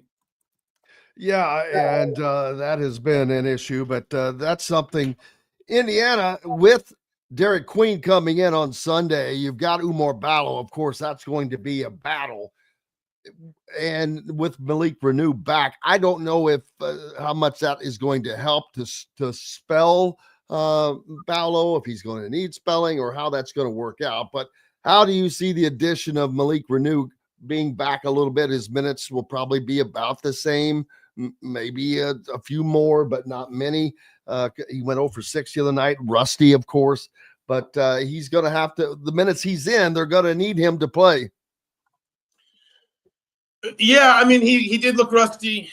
I think I wondered if Mike Woodson's comments were taken maybe a little bit out of context, or maybe he just kind of misspoke when he kind of said he didn't have his conditioning up. I thought he looked well less than 100%, but I understand why a coach would basically say, hey, listen, part of getting him game sharp again is playing him in games. We can certainly have a conversation about whether or not he should have been in, should have been in the game during that sort of pivotal stretch after the under 8 timeout in the second half. But again, if you're Indiana, like you just kind of got to get, the way to get game minutes back into a player's legs is to play him in games. I think it's going to be important for Indiana to get something from Malik Renew in this game. Count me among those that were a little bit skeptical of Maryland making Julian Reese and Derek Queen work. But so far this season, man, they have looked great. Obviously, they're not going to have it their own way against Indiana. At least you wouldn't think they would, the way they did against Illinois, because Illinois just did not have any size to handle them at all. But Reese averages almost 14 and 10. Queen is probably got a case for Big Ten Freshman of the Year. He's certainly going to be in that conversation along with Yakuchonis and some others. And if you look at, one of the handiest things I like to look at on KenPom team pages is most frequently used lineups. Over the last 5 games, Reese and Queen have been on the floor together about 45% of the time. And if you go through the next 5 lineups after that, the only one that doesn't have a front line that at least goes 6'9", 6'9" is one that's got Julian Reese and Jordan Geronimo together. But that one's only played 4.9% of available minutes in the last 5 games. The point is, most of the time, Queen or Reese is at the 5, and a lot of the time, the other one is at the 4. And if not, then it's Tafara. I think I'm pronouncing this right, Gapare, who's not as dominant as those two, but he still finishes really well. He can step out from behind the 3-point line, enough to be a bit of a threat. He's still 6'9", He rebounds well. Like Indiana's going to need size in this game is kind of my point. And, Maryland is, again, making the too big thing work better than I thought. And they are, very much kind of, maybe reminiscent in some ways of Indiana a couple of years ago in the sense that they're shooting the three well enough from a guard perspective to respect it. They're moving the ball around well, but they are very much a post-driven team. I don't think this is a game where you're going to ask Umar Ballo to kind of do it all himself. But as you say, you're probably still holding at least some minutes back with Renew. It's going to be interesting. Maybe Langdon Hatton gets some extra minutes in this game. It's going to be interesting to see how it plays out. Absolutely. Skipping a little bit, Haroon Zerno, the international player, is making his college decision today. Indiana, Wisconsin, Creighton, and Virginia were the places where he took visits back in January from Bosnia. So Indiana in the picture there as of right now. It'll be interesting to see where that ends up. But, you don't have Kansas and Duke in this lineup. So Indiana is a real player here. No, I think Indiana is I would go so far as to say I like Indiana's position here, at least based on what I've heard. I don't, it's recruiting. You never want to sort of present anything as fact until everything's sort of signed and dotted and crossed. But, he's an interesting player. Obviously, he's a little older. He'll be a freshman next fall, but I think he'll be 21 by the time he enrolls. You see that obviously sometimes with overseas players. I think his profile first is as a wing shooter, and I really like his form. Watching his, and I'm obviously all I've seen is his YouTube film, but his shot mechanics are really tight. He's got a good quick release, but he's also got a high release point. So if you're 6'6", 6'7" with a high release point, that's obviously hard to close out on. Again, there's not a lot going on with his shot. I mean, it goes up, quick and smooth. Sometimes you see guys that, they're good shooters, but it takes a while to get that ball out a little. And so that makes him easier to close out on, easier to defend. I think he's got that going for him. You see other bits and pieces of his game. It seems like he's got a real good awareness of how to move off the ball. If you're Indiana, you're probably going to be thinking about, how you sort of develop, certainly how any player develops defensively. That's always going to be part of it. But then, also I think how much maybe you can develop his game on the ball. Can he be a bit more of an initiator for you? Someone you can run the offense through at times. We'll see. But yeah, if Indiana lands him, it certainly, when you see his numbers, you see his shooting percentages, you see his shooting form, it certainly makes a lot of sense why he would be an appealing college prospect. Absolutely. Make sure you are following Zach Osterman and be a subscriber to the IndyStar. Keep local papers alive, and you'll catch Zach's coverage of Indiana. And the next coming up as they take on Maryland on Sunday. Zach, thank you, sir. As always, we greatly appreciate you, and thank you for being adjustable today. Absolutely. Thanks for having me, Jim. You betcha. There is Zach Osterman joining us on the program. More coming up. Back with it right after we take this final break. Andy Moore Honda is Bloomington's #1 Honda dealer for a reason. Buy a new Honda and get a 3-month break from car payments. That's right, no payments for 90 days. That includes the all-new, all-electric Honda Prologue, and you get it for just 0.9% financing, or the 2024 Honda Ridgeline Black Edition, or the Honda Accord LX, both for just 1.9% financing. Get more to your door from AndyMooreHonda.com, Bloomington's #1 Honda dealer and your best place for new and used vehicles. When it comes to apparel and promotions, FreeThink has you covered, literally, whether it's 24 or 200 shirts for sports leagues, businesses, or groups. FreeThink Apparel and Promotions can also create your very own merchandising store. FreeThink Apparel and Promotions did it for Indiana Sports Beat Radio, and they can do it for you. Whether it's screen printing, embroidery, digital printing, promotional products, vehicle wraps, or anything else under the promotional line. See what FreeThink Apparel and Promotions can do for you at freethinkapparel.com. Enjoy healthy, delicious meals at home without the hassle with the Fresh Fork. Chef-curated, ready-made meals delivered right to your doorstep. proudly fueling IU athletes and now available to you with a menu that's always fresh and diverse, from hearty proteins to fresh salads. The Fresh Fork empowers you to make better food choices without compromising. Let the Fresh Fork help transform your lifestyle for a healthier way of living today at thefreshforkonline.com. Use promo code RADIO20 and get $20 off of your first order. Hungry for something a little different? Well, head to the Rusty Gator Fork and Ale in Bedford, where oceanic flavors meet southern charm with a Cajun flair, like their loaded voodoo fries, gator bites, or jambalaya, and so much more. The Rusty Gator also has live music each Friday and Saturday night with some of the best local and regional artists around. Visit the Rusty Gator Fork and Ale in Bedford and get your Cajun on. Located on 325 acres in beautiful Brown County, Indiana, Hard Truth Distilling Company is the biggest and the best craft distillery around. While Hard Truth is already known for producing internationally awarded whiskeys and spirits like Hard Truth's sour mash bourbons, sweet mash, and hard road ryes, as well as their cinnamon vodka and the always popular toasted coconut rum. Hard Truth Distillery offers so much more. With a full-service restaurant, ATV, and distillery tours, as well as live music, you can spend an entire day at Hard Truth Distillery while making your entire family or group happy. And that's the Hard Truth. Hard Truth products are available across Indiana, as well as many other states. So no matter where you shop, if they don't carry your favorite Hard Truth product, tell them you want the truth, the Hard Truth. Hard Truth Distilling Company encourages you to enjoy all of their products responsibly and to never drink and drive. Welcome back to the Hard Truth Distilling Company studios on this Friday. Thank you so much for being with us today. It has been a fun one. Coach Tom Allen joining us, former coach at head coach at Indiana, former defensive coordinator at Penn State, and now at Clemson. So big thanks to him for taking time, and thanks to Dabo. Seriously, you don't get to see coordinators do much media. They don't allow much of that to happen. They keep their thumbs, keep them down, keeping the people down.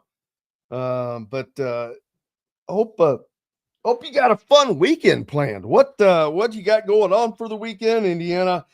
Basketball is on Sunday, so it's going to be a little relaxing for me, I'm hoping, at least, heading in that way. High school basketball going on, so get out there and hit it, and maybe take in a game or two. I didn't know Jordan Geronimo was still at Maryland. I'll be honest with you. I did not realize that, but I guess this has got to be his last year, I would think. We'll see. Or is he still? I'm confused. Is he still there? So yeah, and you've got the when does the Zerno announcement come? I know it's today, but I don't know when, and we'll see. But I kind of don't get all over the big time recruiting thing right now. You just let that stuff happen, because it, like Zach said, it's recruiting. Things change so quickly. You would certainly find out one thing, and then it changes to something different. But it's always something.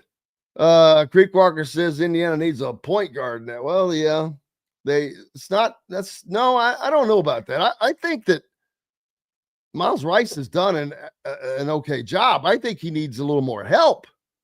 You need a two guard. Indiana needs a two guard. Who has played the two well? No one. It's not been Carlisle. It's not been Leal. It's not been Galloway. You don't have. Indiana is really, really weak at guard. I don't know what the fall off has been about, but it's obviously one that is there and one that is real. So you got that going for you, which is nice. I hope has Hank. Well, no, not really. Hank's got to keep it. He can't just give it all away. He can't just come on all the time. Although it is Friday, and always got to keep track of him. That's the thing right now. Well, he's a puppy, and I don't even know where he is right now. There he is. He's always running around here. So come here, Hank. The people they want to see you. Julio says, even though Maryland dominated Illinois, IU matches up differently, and it won't be easy at all for Maryland. They may force Maryland to take jump shots. Well, but they have the two bigs that are working very well. Indiana does not have that. And when they do, the offense is not that good. And not only has Indiana their guard play been so inconsistent, guard poor at the 2 spot, the wing position has just been inconsistent. Luke Goody started to come around some because he was getting more minutes. But will he be able to keep those minutes? It'll be interesting to see. We'll certainly find out. I cannot thank each and every one of you enough, as always, for joining us on the program today. We are back tomorrow, or not tomorrow. Nope, thank goodness. Back on Monday. I almost forgot. It was Friday. I hope everyone had a good one and are going to have a great weekend. Go out and make it one. I'm Jim Coyle. I will see you on the radio. Thanks for listening to Indiana Sports Beat Radio. Be sure to subscribe to our YouTube page for more clips and team coverage of Indiana basketball, football, and more. You can also find full episodes and tons of other content on thehoosier.com. We'll see you next time for another edition of Indiana Sports Beat Radio.